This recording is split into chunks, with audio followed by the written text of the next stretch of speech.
Hello po sa inyong lahat. This is Lee Eugene from South Korea. Akala po ng marami kapag kayo ay TNT at nahuli at napadeport, goodbye na rin yung inyong kung hindi po.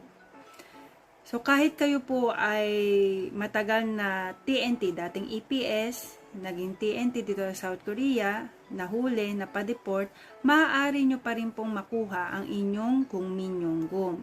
So isa pong kababayan po natin dito sa South Korea, EPS worker po siya way back 2005.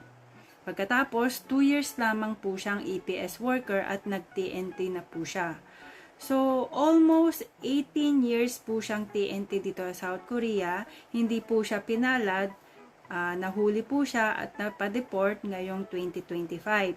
So, ngayon, ang balita po niya kasi kapag matagal ka, sobrang tagal mo ng TNT dito sa South Korea, hindi mo na makukuha yung gungmin mo. Kaya, pina-check po niya kung meron pa po siyang gungmin na dapat i-claim dito sa South Korea. So, na-check po namin na meron po siyang almost 4 million won na claimable sa kanyang gungmin or gungmin pension.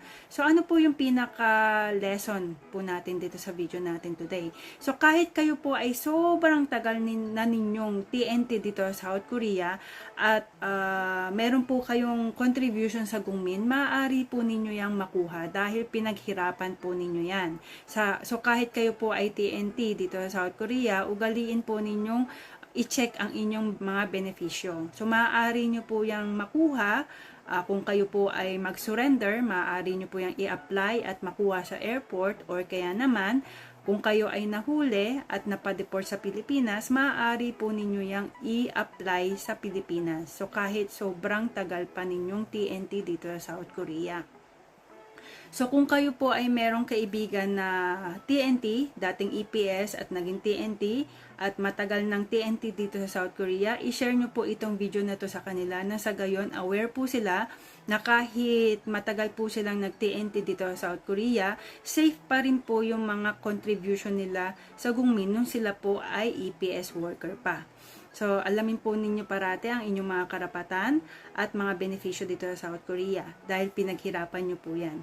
So, again, maraming salamat po sa panonood sa aking video. At ito po si Lee Eugene. Maraming salamat po. Annyeong!